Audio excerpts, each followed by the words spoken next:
प्रिय विद्यार्थियों, एक बार पुनः आप सभी का इस वीडियो में स्वागत है। पिछले वीडियो में हम वेग और त्वरण के बारे में पढ़ाई की थी। वेग और त्वरण क्या है ये हम पढ़ चुके थे। वेग क्या था? इकाई समय अंतराल में किसी वस्तु द्वारा निश्चित दिशा में तय की गई दूरी को कहते हैं वेग। और वेग बराबर होता है विस्थापन बटे समय। विस्थापन का मान कैसे निकलता है? अंतिम दूरी में प्रारंभिक दूरी को घटाने से विस्थापन का मान निकलता है। और ये समय अंतराल का मान कैसे निकलता है? अंतिम समय में प्रारंभिक समय को घटाने से। ठीक है। इसी तरह से वेग का हम एसआई मात्रक पढ़े थे, मीटर प्रति सेकंड। जिस तरह से चाल का एसआई मात्रक मीटर प्रति सेकंड होता है, उसी प्रकार से वेग का भी एसआई मात्रक मीटर प्रति सेकंड होता है। नेक्स्ट त्वरण हम पढ़े थे। त्वरण क्या था? आप देखे थे कि वस्तु जब गति करती है तो उनके वेग में परिवर्तन होने लगता है। ठीक है। कभी वेग बढ़ रहा है, कभी घट रहा है। ठीक है। तो इस तरह से वेग में परिवर्तन देखने को मिलता है। तो समय के साथ साथ वेग में परिवर्तन को कहा जाता है त्वरण। वेग में परिवर्तन की दर को त्वरण कहते हैं। और ये देखिए जैसे लिखा है, त्वरण बराबर वेग में परिवर्तन बटे समय। वेग में परिवर्तन का मान कैसे निकलता है? अंतिम वेग में प्रारंभिक वेग को घटा करके। और समय अंतराल, ये अंतिम समय में प्रारंभिक समय को घटा करके समय अंतराल का मान निकाला जाता है। त्वरण का एसआई पद्धति में मात्रक होता है मीटर प्रति सेकंड स्क्वायर। ये सारी बातें मैंने पिछले वीडियो में बताया है। यदि नहीं देखे होंगे तो पिछला वीडियो मेरे YouTube चैनल पर आप देख सकते हैं। ठीक है। तो आइए आज हम त्वरण के बारे में थोड़ा डीपली बात करेंगे। पिछले पीरियड में मैं बताया था एक समान त्वरित गति। यदि वस्तु के वेग में समय के साथ साथ यदि वस्तु के वेग में परिवर्तन समान रूप से होता है तो ऐसी गति को कहा जाता है एक समान त्वरित गति। तो एक समान त्वरित गति को और गहराई से समझने के लिए, डीपली समझने के लिए हम सारणी क्रमांक 7 का उदाहरण लेते हैं। चलिए आज सारणी क्रमांक 7 की सहायता से समझेंगे। सारणी क्रमांक 7 में समयांतराल 2-2 मिनट के लिए 2-2 मिनट के समयांतराल पर वस्तु द्वारा तय की गई दूरी दी गई है। ये समय अंतराल दिया गया है 0 से 2 सेकंड, 2 से 4 सेकंड, 4 से 6 सेकंड, 6 से 8 सेकंड और 8 से 10 सेकंड। तो 2-2 सेकंड का समय अंतराल दिया गया है।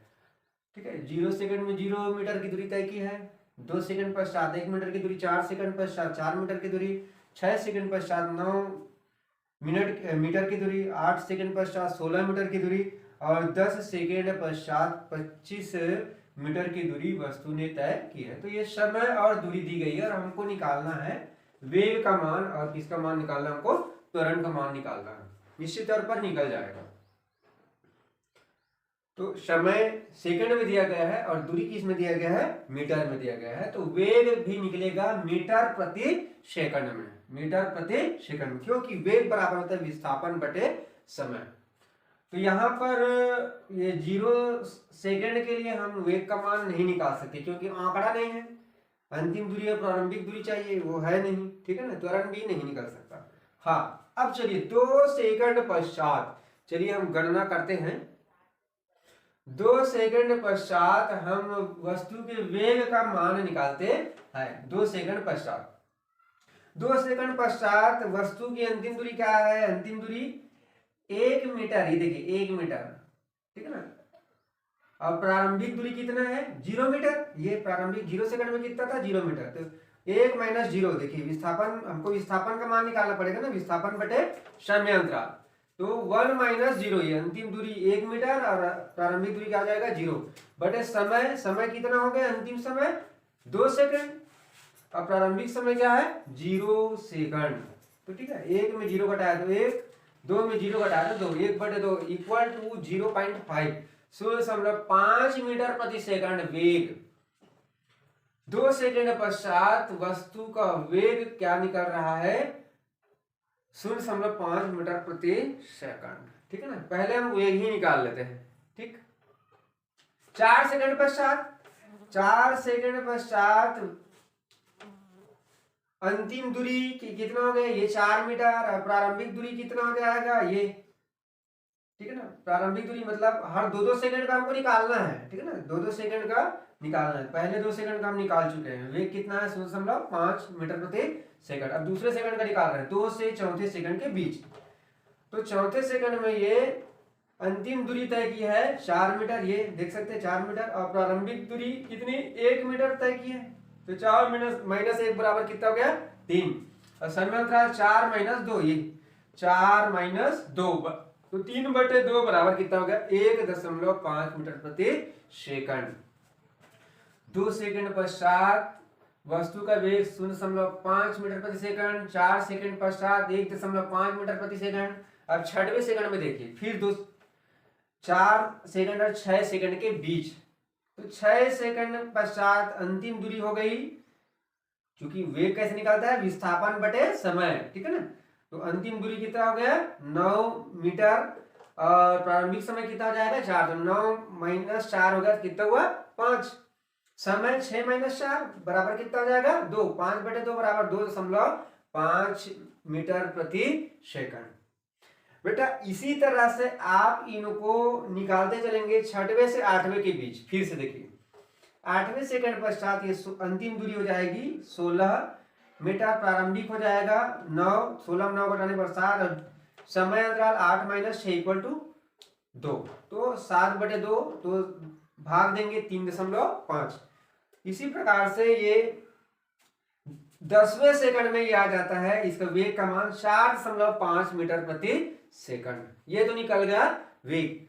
पहले 2 सेकंड में वेग 0.5 मीटर प्रति सेकंड, दूसरे में सेकंड में 1.5 मीटर प्रति सेकंड, फिर अगले 2 सेकंड पश्चात 2.5 मीटर प्रति सेकंड, अगले 2 सेकंड पश्चात 3.5 मीटर प्रति सेकंड, अगले 2 सेकंड पश्चात 4.5 मीटर प्रति सेकंड। ये है वेग का मान। अब त्वरण यहां पर भी नहीं निकल सकता, ये 2 सेकंड के लिए त्वरण वैसे, ठीक है ना, तो अब यहां पर निकालेंगे ये 2 सेकंड और 4 सेकंड के बीच का जो समय अंतराल है यहां पर निकालेंगे। ठीक है, त्वरण के लिए क्या चाहिए अंतिम वेग और प्रारंभिक वेग। ठीक है ना, तो ये अंतिम में 4 सेकंड पश्चात अंतिम वेग हम निकाल चुके हैं 1.5, अंतिम में प्रारंभिक वेग 2 सेकंड में कितना था 0.5 मीटर प्रति सेकंड, 1.5 माइनस 0.5 घटाएंगे कितना जाएगा 1, समय अंतराल 4 - 2 बराबर कितना हो गया 2। 1 से 2 को भाग दोगे तो 0.5 मीटर प्रति सेकंड स्क्वायर, ये त्वरण का मान है। 2 से चौथे सेकंड इस समय अंतराल में त्वरण का मान हो रहा है 0.5 मीटर प्रति सेकंड का स्क्वायर।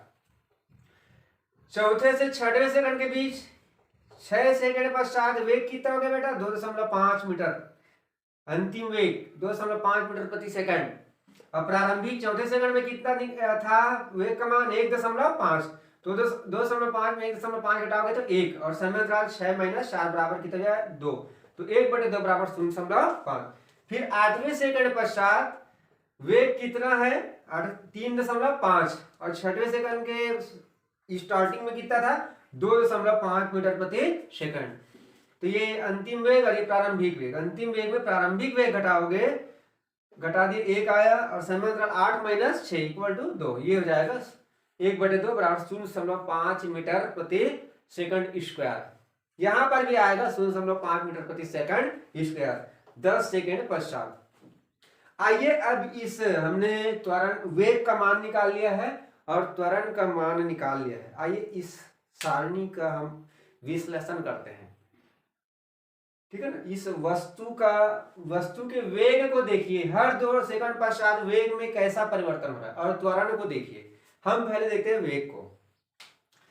देखिए पहले 2 सेकंड में वेग था 0.5 मीटर प्रति सेकंड, फिर दूसरे 2 सेकंड में 1.5 मीटर प्रति सेकंड, तो कितना बढ़ गया? 1 मीटर प्रति सेकंड स्क्वायर बढ़ा है। 1 मीटर प्रति सेकंड, मीटर प्रति सेकंड, 1 मीटर प्रति सेकंड वेग का मान बढ़ा है। 2 सेकंड से पहले जो 2 सेकंड था, दूसरे 2 सेकंड में कितना बढ़ गया वेग का मान? 1 मीटर प्रति सेकंड बढ़ गया। अब यहां पर देखिए, अब तीसरे 2 सेकंड पश्चात वेग का मान कितना है? 2.5 मीटर प्रति सेकंड। उसके पहले क्या था? 1.5 मीटर प्रति सेकंड। तो फिर कितना बढ़ गया? 1.5 और 2.5 के बीच कितना अंतर है? 1 मीटर प्रति सेकंड का अंतर है। फिर से 1 मीटर प्रति सेकंड बढ़ गया। यहां पर भी 1 मीटर प्रति सेकंड बढ़ा था, यहां पर भी 1 मीटर प्रति सेकंड बढ़ा था। अब यहां पर देखिए, 8वें सेकंड में भी 3.5 मीटर प्रति सेकंड है वेग का मान, जबकि 6वें सेकंड में कितना था? 2.5 मीटर प्रति सेकंड था। यहां पर भी 1 मीटर प्रति सेकंड का मान बढ़ गया है वेग का मान। यहां पर भी आप देखेंगे 10वें सेकंड में भी 1 मीटर प्रति सेकंड वेग बढ़ गया है। 8वें में 3.5 था, 10वें में कितना हो गया? 4.5 मीटर प्रति सेकंड। तो आप देख रहे हैं, हर मतलब क्लियर है, इस तालिका को देखने से क्लियर पता चल रहा है कि हर 2 सेकंड में वेग में वृद्धि कितनी हो रही है? 1 मीटर प्रति सेकंड का हो रहा है। वेग में वृद्धि, वेग में परिवर्तन 1 मीटर प्रति सेकंड का हो रहा है। हर 2 मतलब समान समयांतराल में, समान समयांतराल है, समान समयांतराल में वेग में परिवर्तन समान रूप से हो रहा है। 1 मीटर प्रति सेकंड की वृद्धि हो रही है। इसको क्या कहेंगे? समान समयांतराल में हर 2 सेकंड पश्चात वेग में वृद्धि 1 मीटर प्रति सेकंड की हो रही है। इसको क्या कहेंगे? कि समान समय अंतराल में वेग में परिवर्तन समान रूप से हो रहा है। पहली बात। दूसरी बात, अब देखिए, जब किसी वस्तु के वेग में परिवर्तन समान समय अंतराल में समान रूप से होता है तो त्वरण का मान नियत रहता है। देखिए 0.5 मीटर प्रति सेकंड, 0.5 मीटर प्रति सेकंड, 0.5 मीटर प्रति सेकंड स्क्वायर त्वरण का मान है। मात्रक में ध्यान रखेंगे, त्वरण का मात्रक मीटर प्रति सेकंड स्क्वायर, जबकि वेग का मात्रक मीटर प्रति सेकंड। तो क्या देख रहे हैं हम कि जब वेग का मान समान समय अंतराल में वेग का मान समान रूप से परिवर्तित हो रहा है, देखो समान रूप से 1 मीटर प्रति सेकंड की वृद्धि हो रही है, तो त्वरण का मान नियत है। त्वरण का मान क्या है? 0.5 मीटर प्रति सेकंड स्क्वायर है। क्लियर है कि यह एक समान त्वरित गति है। इसी को कहते हैं एक समान त्वरित गति। यदि किसी वस्तु की गति कैसी है? समान समय अंतराल में उसके वेग में परिवर्तन समान रूप से हो रहा हो, तो वस्तु की ऐसी गति को एक समान त्वरित गति कहते हैं। क्लियर? देखिए, एक समान त्वरित गति में यदि समय और त्वरण के बीच ग्राफ खींचेंगे आप, यदि एक समान त्वरित गति में समय और त्वरण के मध्य यदि ग्राफ खींचेंगे तो त्वरण समय ग्राफ समय अक्ष के समानांतर आएगा। कैसा आएगा? समानांतर, क्योंकि समय के साथ साथ त्वरण में किसी भी प्रकार की वृद्धि नहीं होती, नियत रहती है। इसलिए त्वरण समय ग्राफ का त्वरण समय ग्राफ जो है समय अक्ष के समानांतर हो जाता है। आइए बेटा, इसी को आगे हम बढ़ाते हैं। आप लोग समझ गए होंगे। देखिए, अब इस आंकड़े के द्वारा आप समय और दूरी के बीच ग्राफ खींच सकते हो। ये मैं आप लोगों को होमवर्क भी दे रहा हूं। ये जो तालिका है सारणी क्रमांक 7, इसको लेकर के आप समय और दूरी के बीच ग्राफ खींचेंगे। एक ग्राफ समय और दूरी के बीच, दूसरा ग्राफ समय और वेग के बीच भी खींच सकते हैं, और तीसरा ग्राफ खींचेंगे आप समय और त्वरण के मध्य ग्राफ खींचेंगे। आप मेरी बात ध्यान रखेंगे, जब ग्राफ खींचेंगे तो समय और त्वरण का जो ग्राफ है उसमें समय त्वरण ग्राफ, त्वरण समय ग्राफ समय अक्ष के पैरेलल प्राप्त होगा, समानांतर प्राप्त होगा, क्योंकि ये एक समान त्वरित गति का ग्राफ है। और इसमें त्वरण का मान नियत है 0.5 मीटर प्रति सेकंड स्क्वायर। तो आइए इसको हम आगे बढ़ाते हैं। आप समझ गए होंगे कि एक समान त्वरित गति क्या है। यदि किसी वस्तु के वेग में परिवर्तन समान समय अंतराल में समान रूप से हो रहा हो तो उस स्थिति में त्वरण का मान नियत होता है। वस्तु की इस प्रकार की गति को एक समान त्वरित गति कहते हैं। आइए हम एक बुक में उदाहरण दिया गया है, 9th का जो बुक है उसमें एक ग्राफ खींचा गया है, समय और त्वरण ग्राफ। हम भी उस ग्राफ को खींचेंगे और उसका विश्लेषण करेंगे। तो हम ग्राफ खींचने के लिए आप लोग ग्राफ पेपर का इस्तेमाल करेंगे। एक ग्राफ बुक कॉपी ले लेना, उसमें ग्राफ पेपर रहता है, ठीक है। और उसको आप लोग क्या करेंगे, विज्ञान की कॉपी में जहां आपको ग्राफ पेपर में ग्राफ खींचना है, बुक डिपो में अवेलेबल हो जाएगा ग्राफ कॉपी, और उसको फाड़ करके, ठीक है ना, निर्धारित जगह पर आप कॉपी में उस ग्राफ को लगाएंगे, ठीक है ना। तो एक ग्राफ दिया गया है जो कि समय और त्वरण ग्राफ है, एक समान त्वरित गति के लिए समय त्वरण ग्राफ किसके लिए, एक समान त्वरित गति के लिए, एक समान त्वरित गति के लिए, ध्यान देंगे मेरी बात, एक समान त्वरित गति के लिए, एक समान त्वरित गति के लिए यहां पर दिया हुआ है। जब भी ग्राफ खींचते हैं हम एक तो क्षैतिज अक्ष लेते हैं, ये क्षैतिज अक्ष एक्स ले लिए, और दूसरा ऊर्ध्वाधर अक्ष क्या ले लिए, वाई, ठीक है ना। आइए इसमें ये समय इधर दिया गया है, ये समय एक अक्ष पर, और ये त्वरण देखिए समय त्वरण ग्राफ है ना, ये समय त्वरण ग्राफ है। यहाँ पर दिया गया है समय को व्यक्त किया गया है सेकंड में, और ये 2 सेकंड, 4 सेकंड, 6 और ये 8 सेकंड, और ये हो गया 10 सेकंड। इसी तरह से त्वरण का मान दिया गया है, ये हो गया 2 मीटर प्रति सेकंड स्क्वायर। त्वरण को कैसे लेते हैं, त्वरण को ए से व्यक्त करते हैं, स्मॉल ए से, मीटर प्रति सेकंड का स्क्वायर, ये त्वरण का मात्रा। तो ये 2 मीटर प्रति सेकंड स्क्वायर, 4, 6 और ये क्या हो गया 8 और ये 10, ये तो ये लिया गया है। अब देखिए बेटा, ये एक समान त्वरित गति के लिए है, यहां पर ऐसा दिया गया है। मैं भी अभी आप लोगों को कह रहा था, ये देखिए ये ग्राफ है,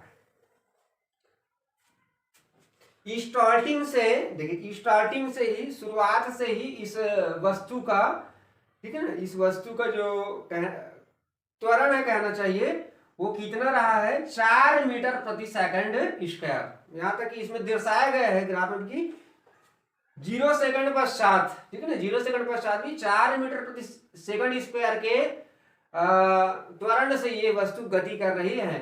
और दूसरे, चौथे, छठवें, 8वें, 10वें, ठीक है ना, सभी सेकंड में, सभी समय में इसका त्वरण कितना है 4 मीटर प्रति सेकंड स्क्वायर। इसलिए यहां पर प्राप्त हुआ कटान बिंदु, ये कटान बिंदु, इसलिए ये क्या हो गया, समय अक्ष के समानांतर प्राप्त हुआ है ये समय त्वरण ग्राफ। यही है समय त्वरण ग्राफ, जो कि एक समान त्वरित गति के लिए खींचोगे तो समय अक्ष के समानांतर प्राप्त होता है। समानांतर प्राप्त होने के कारण मैं क्या बताया, 0 सेकंड से जैसे ही स्टार्ट हुआ चलना, वैसे 4 मीटर प्रति सेकंड इस करके त्वरण से ये गति कर रहे हैं। 0 में 2, 4, 6, 8, 10 सेकंड पश्चात हमेशा हर समय इसका त्वरण कितना है 4 मीटर प्रति सेकंड इसका, इसलिए तो इसको यहाँ का टान बिंदु प्राप्त हुआ है। ये इस तरह से ग्राफ प्राप्त हुआ है, ठीक है ना। तो आइए इसमें यही कह रहा था मैं कि इसके पहले हम जो तालिका अभिसारणी क्रमांक 7 पढ़े हैं, ठीक है ना, उसमें भी आप, मैं होमवर्क दिया हूं आप लोगों को, समय और त्वरण के बीच यदि ग्राफ खींचेंगे तो उसमें भी इसी तरह का ग्राफ प्राप्त होगा। समय अक्ष के समानांतर आपको समय त्वरण ग्राफ प्राप्त होगा। ओके एवरीबॉडी, ठीक है। तो आइए इसका अब हम विश्लेषण करते हैं। इसको मान लिए 0। अब देखिए यहां पर एक क्षेत्रफल लेते हैं, कोई भी समय खंड ले लीजिए, समय अंतराल ले लेते हैं। हम समय खंड ले लेते हैं चौथे सेकंड और 8वें सेकंड, ये समय खंड, ठीक है ना। चौथे सेकंड और 8वें सेकंड का ये समय अंतराल लेते हैं और त्वरण समय ग्राफ से घिरे हुए, समय के साथ घिरा हुआ एक क्षेत्र लेते हैं और उसको हम नामांकित कर देते हैं ए बी, और ये हो जाएगा ये एल, और इसको ले लेते हैं एम। ये ए बी एम एल, ये एक क्षेत्र लेते हैं हम, ठीक है ना। त्वरण समय ग्राफ और समय अक्ष के बीच का एक हम क्या लेते हैं, क्षेत्र लेते हैं, और इस क्षेत्र का हम क्या निकालेंगे, मान निकालेंगे। चलिए देखते हैं हम किस समय खंड के लिए ले रहे हैं, चौथे से 8वें समय खंड के लिए। तो ये हो जाएगा, ये चौथा 4 सेकंड को हम मान लेते हैं T1 समय, और 8 सेकंड क्या मान लेंगे, T2 समय। तो ये जो पोर्शन है ये एल एम किसको व्यक्त कर रहा है, समय को व्यक्त कर रहा है, समय अंतराल को ध्यान रखेंगे। और ए बी भी, चूंकि एल एम पैरेलल है, समानांतर है, ठीक है ना, जस्ट ए बी के, अतः ये एल एम समय को व्यक्त कर रहा है, तो ए बी भी किसको व्यक्त कर रहा है, समय को व्यक्त कर रहा है। ये आप ध्यान में रखेंगे। चलिए, तो यहां पर एक आयत बन रहा है ए एल एम बी, आयत, ठीक है ना, आयत एल एम बी ए का क्षेत्रफल, ये क्षेत्रफल हम निकालते हैं।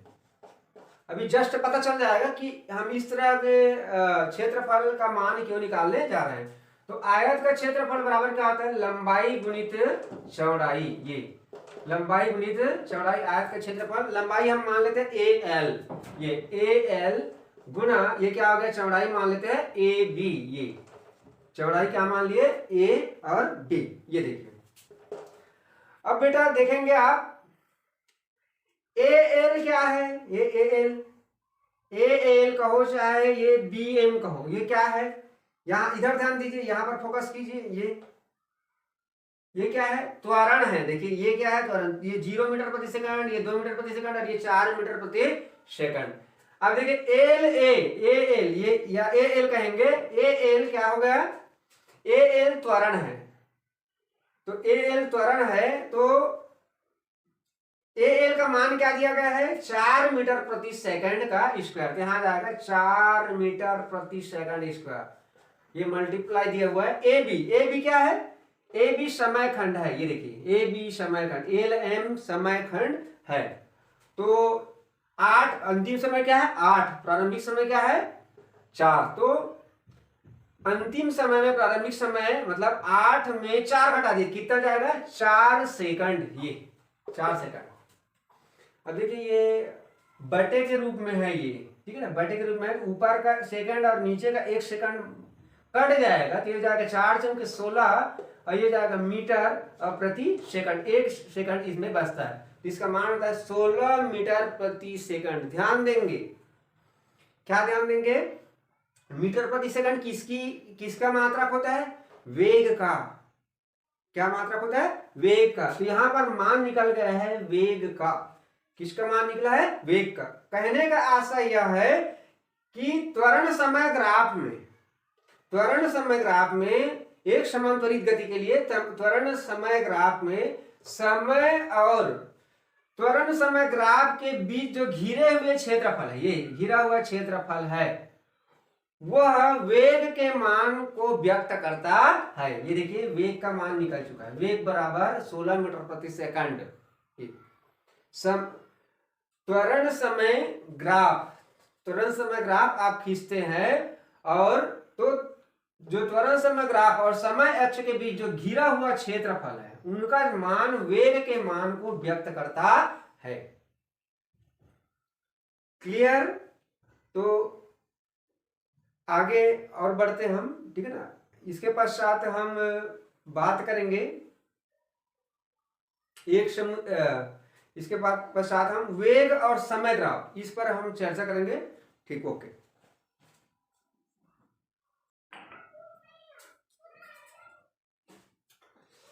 आइए हम आगे बढ़ते हैं और अब देखते हैं एक समान त्वरित गति के लिए वेग समय ग्राफ। यहाँ पर दिया हुआ है वेग समय ग्राफ, जो कि एक समान त्वरित गति के लिए खींचा गया। एक समान त्वरित गति क्या है एक बार और पुनः मैं क्लियर करना चाहूंगा। अभी अभी हम एक समान त्वरित गति के लिए समय और त्वरण के मध्य जो ग्राफ खींचा गया था उनको देखे हैं, उनका विश्लेषण किए हैं, और यहाँ पर अब खींचा गया है वेग समय ग्राफ, जो कि एक समान त्वरित गति के लिए। एक समान त्वरित गति में क्या होता है, समान समय अंतराल में वस्तु के वेग में समान रूप से परिवर्तन होता है, जिससे क्या हो जाता है, उसके त्वरण का मान नियत हो जाता है, स्थिर हो जाता है। ऐसी गति को कहा जाता है एक समान त्वरित गति। तो यहाँ पर एक और बढ़िया सा ग्राफ दिया गया है, वेग समय ग्राफ। यहाँ पर एक अक्ष पर लिया गया है समय को 2, 4, 6, 8, 10 सेकंड समय का मान सेकंड में लिया गया है, और इसी प्रकार से वाई अक्ष पर दर्शाया गया है वेग को।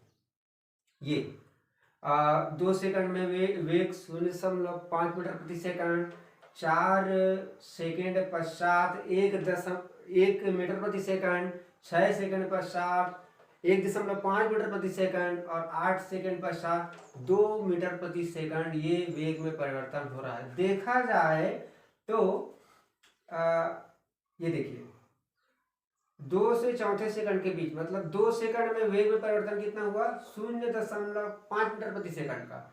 फिर 4 से 6 के बीच भी 0.5 मीटर प्रति सेकंड का। फिर 6 से 8 के बीच 0.5। हर 2 सेकंड पश्चात वेग में परिवर्तन कितना हो रहा है, 0.5 मीटर प्रति सेकंड का हो रहा है। अतः ये एक समान त्वरित गति के लिए एक वेग समय ग्राफ होगा। समान समय अंतराल में वेग परिवर्तन समान रूप से हो रहा है।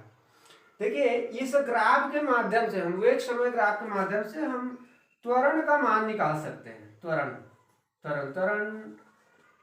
को इस्माल ए से व्यक्त करते हैं, और त्वरण बराबर होता है, क्या होता है, आप सभी को बार बार बताया मैं कि वेग में परिवर्तन क्या है, अंतिम वेग माइनस प्रारंभिक वेग बटे क्या हो जाता है, समय अंतराल, समय में अंतर। ये अब देखिए हम ले लेते हैं, पहले तो हम देखते हैं कि यहां पर दिया हुआ है समय अक्ष। देखिए समय अक्ष देखेंगे तो t1 समय पर, देखिए t1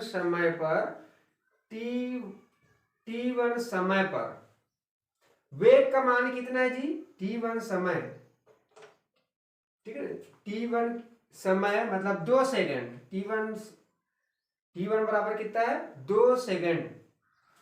समय तो हो गया 2 सेकंड, t1 जो समय है 2 सेकंड, उसमें उस समय वेग का मान क्या है, वेग मान लेते हैं, प्रारंभिक वेग मान लेते हैं।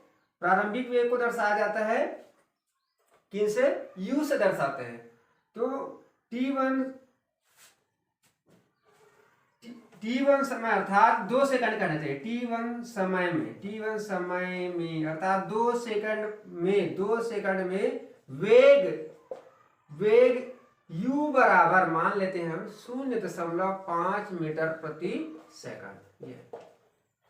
इसी तरह से हम t2 समय, ये t2 समय कितना है, t2 समय 6 सेकंड है। 6 सेकंड में वेग कितना भी है, 6 सेकंड में 1 वेग मानते v, अंतिम वेग क्या मान ले, v, ठीक है ना। हम त्वरण का मान निकालने जा रहे हैं 2 सेकंड और 6 सेकंड के बीच का, इसलिए ये ले रहे हैं, ठीक है ना। तो 6 सेकंड t2 समय अंतिम समय हो गए मान लेते हैं, और 6 सेकंड है, t2 का मान कितना है, 6 सेकंड है। तो 6 सेकंड में वेग में परिवर्तन कितना हुआ है, वेग का मान क्या, 1.5 मीटर प्रति सेकंड, ये वेग है। अब ये फार्मूला लगा दीजिए, a बराबर v माइनस u बटे t2 माइनस t1 माइनस क्या हो जाएगा, t1। ये v का मान कितना है, v अंतिम वेग है 1.5 माइनस प्रारंभिक वेग u का मान 0.5 मीटर प्रति सेकंड। समय t2 का मान कितना है, 6, और प्रारंभिक समय का मान t1 का मान कितना है, 2। ये तो जाएगा 1.5 में 0.5 घटाएंगे तो 1 हो जाएगा, और 6 में 2 घटाएंगे कितना हो जाएगा, 4। को 4 से भाग दोगे तो ये आ जाएगा 0.25 मीटर प्रति सेकंड का स्क्वायर, मीटर प्रति सेकंड स्क्वायर त्वरण निकल रहा है। तो इस तरह से बेटा आप वेग और समय अक्ष के बीच, हाँ, वेग और समय अक्ष के द्वारा आप त्वरण का मान निकाल सकते हैं। किसी भी समय के लिए तात्क्षणिक त्वरण का मान आप निकाल सकते हैं। किसी भी समय के लिए, किसी भी समय अंतराल के लिए आप त्वरण का मान इस ग्राफ के द्वारा निकाल सकते हैं। किसके द्वारा? वेग समय ग्राफ के द्वारा आप त्वरण का मान निकाल सकते हैं, इस तरीके से ग्राफी विधि द्वारा। वेग समय द्वारा और क्या निकल सकते हैं? आइए एक और इससे आगे बढ़ते हैं हम। एक क्षेत्र लिया गया है, देखेंगे इसमें, और ये देखिए, ये है, ये ओ से ए, ये तो क्या हो गया? वेग समय ग्राफ है। यही जो खींचा गया है सीधी रेखा जो आप देख रहे हैं, ठीक है ना, ये क्या है? वेग समय ग्राफ है, जो कि समय और वेग के मध्य खींचा गया है ये, ठीक है। ग्राफ को देखने से पता चल रहा है कि एक समान त्वरित गति का ग्राफ है। वस्तु की गति एक समान गति है, एक समान चाल वाली है, तभी तो सीधी रेखा में ग्राफ प्राप्त हुआ है। अब यहां पर देखेंगे समय अक्ष, ये समय अक्ष है। एक समय अक्ष से घिरा हुआ एक क्षेत्रफल देख रहे होंगे आप लोग, A B C D E, A B C D और ई। समय अक्ष से घिरा क्षेत्रफल, ये क्षेत्रफल कौन सा क्षेत्रफल? A B C D E. ये समय अक्ष से, समय अक्ष और वेग समय ग्राफ के बीच जो घिरा हुआ क्षेत्रफल है, ये ए बी सी डी ई। ये जो क्षेत्र है ये विस्थापन के मान को प्रदर्शित करता है। किसके मान को प्रदर्शित करता है? विस्थापन के मान को प्रदर्शित करता है। क्योंकि देखिए, वेग बराबर क्या होता है? वेग बराबर विस्थापन बटा समय, विस्थापन बटे समय। ये देखिए, यदि विस्थापन का मान निकालना हो तो वेग गुणित क्या हो जाएगा? विस्थापन। ये वेग बराबर विस्थापन बटे समय, तो विस्थापन बराबर क्या हो जाएगा? विस्थापन बराबर हो जाएगा वेग गुणित समय, वेग गुणित समय। इस तरह से एक समान त्वरित गति के लिए डायरेक्ट गुणा करके आप ज्ञात कर सकते हैं। ग्राफी विधि से कैसे ज्ञात होता है? ये देखिए, समय और वेग का जो ग्राफ है उससे लेकर समय अक्ष के बीच जो घिरे हुए क्षेत्रफल है उनका मान आप निकालेंगे तो विस्थापन का मान निकलेगा। आइए देखते हैं, इसको करके देखते हैं। इसको ये ए बी सी डी ई, ये दो क्षेत्रफल से मिलकर बना हुआ है, ए बी सी डी ई। एक तो क्या दिया हुआ है? चतुर्भुज। ये आयत है, क्या है? आयत, एक आयत दिया हुआ है, ए बी सी डी, आयत ए बी सी डी का क्षेत्रफल, ये ठीक है ना। और क्या दिया हुआ है? प्लस दो क्षेत्रफल हो जाएगा, A B C D, A B C D, और दूसरा हो जाएगा ए डी ई, त्रिभुज ए डी ई, समकोण त्रिभुज है वो, समकोण त्रिभुज ए डी ई, त्रिभुज ए डी ई का क्षेत्रफल। ये दोनों को जोड़ देंगे तो ये पूरे क्षेत्रफल का मान निकल जाएगा, A B C D E plus A D E, त्रिभुज ए डी ई का क्षेत्रफल। ये दोनों को जोड़ देंगे तो हम पूरे क्षेत्रफल का मान निकल देंगे। तो आयत बराबर क्या होता है बेटा? लंबाई गुणित चौड़ाई, लंबाई गुणित चौड़ाई, आयत का क्षेत्रफल प्लस समकोण त्रिभुज का क्षेत्रफल। सूत्र होता है क्षेत्रफल का 1/2 आधार गुणित ऊंचाई, 1/2, और ये क्या हो जाता है? गुणित आधार गुणित ऊंचाई, ये होता है। अब देखिए लंबाई, आयत में देखिए पहला लंबाई क्या है? ये लीजिए ए बी, ये ए बी देख, ए बी कहो चाहे सी डी कहो, ए बी कहो चाहे सी डी, दोनों का मान सेम। आयत की आमने सामने की भुजाएं कैसी होती है? बराबर होती है। ये आपको मालूम होना चाहिए, मैथ्स आप पढ़ते होंगे तो, ठीक है ना, कि A B equal to C D, ये हो गई लंबाई। और ये किसको व्यक्त कर रहा है? किसको व्यक्त कर रहा है? ये ये व्यक्त कर रहा है, ए बी मतलब ये देखिए वेग को व्यक्त कर रहा है। इसका मान हो जाएगा लंबाई 0.5 मीटर प्रति सेकंड। अब चौड़ाई देखिए, ये चौड़ाई ये किसको व्यक्त कर रहा है, टाइम को। ये A D equal to B C, A D equal to क्या हो गया, बी सी। या आप इसको पहले कर ले, लंबाई क्या हो जाएगा ए बी गुनी चौड़ाई क्या हो गया बी सी, क्या हो गया बी सी प्लस 1/2 आधार क्या हो गया ये ए डी, ठीक है ना, ये ए डी गुणित ऊंचाई क्या हो जाएगा ई डी। ये अब लीजिए चलिए ए बी का मान कितना हो जाएगा 0. अभी बताया था ए बी क्या हो गया वेग है, तो 0.5 मीटर प्रति सेकंड होगा गुणित बी सी। ये बी सी 6 में 2 घटा दिए, समांतराल है बी सी, 6 में 2 घटा कितना हो जाएगा 4, ये 4 हो गया प्लस 1/2। ए डी का मान कितना हो जाएगा, ए डी भी क्या है टाइम है, 6 में 2 घटाने पर 4 गुणित 4 गुणित ये ईडी का मान, ये भी त्वरण है, देखिए त्वरण वेग है, ईडी क्या है वेग है। और 0.5 एक ई का मान 1.5 है, डी का मान कितना है 0.5, तो दोनों का अंतर क्या हो जाएगा 1 हो जाएगा। 1.5 में 0.5 घटाएंगे तो 1 आ जाएगा, 1 हो जाएगा ये 1। अब देखिए 5 होंगे 20, तो ये 2 आएगा क्योंकि एक संख्या के बाद क्या लगेगा दशमलव, तो 2 आ जाएगा प्लस 1, ये 4 का कितना हो गया 4 हो जाएगा, और 2 से फिर 4 को भाग देंगे आप तो 2 ही आएगा, 2 तो 2 दूनी कितना हो जाएगा ये 4 मीटर, क्या 4 मीटर, ये 4 मीटर आ रहा है। ये है विस्थापन, ये विस्थापन है। आप देख सकते हैं कि वेग और समय ग्राफ में, वेग समय ग्राफ और समय के अक्ष के बीच घिरे हुए क्षेत्रफल द्वारा आप वह विस्थापन का मान निकाल सकते हैं। लेकिन ये कब फार्मूला कब लागू होता है, एक समान त्वरित गति के लिए। और क्या निकाल सकते हैं हम, ग्राफी विधि द्वारा त्वरण का भी मान निकाल सकते हैं।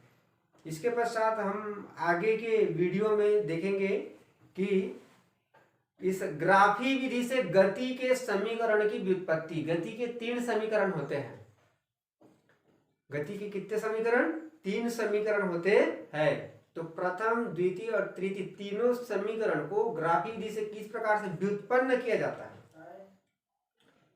ये हम आपको बताएंगे नेक्स्ट वीडियो में, ठीक है। तो इस वीडियो में इतना ही, थैंक यू।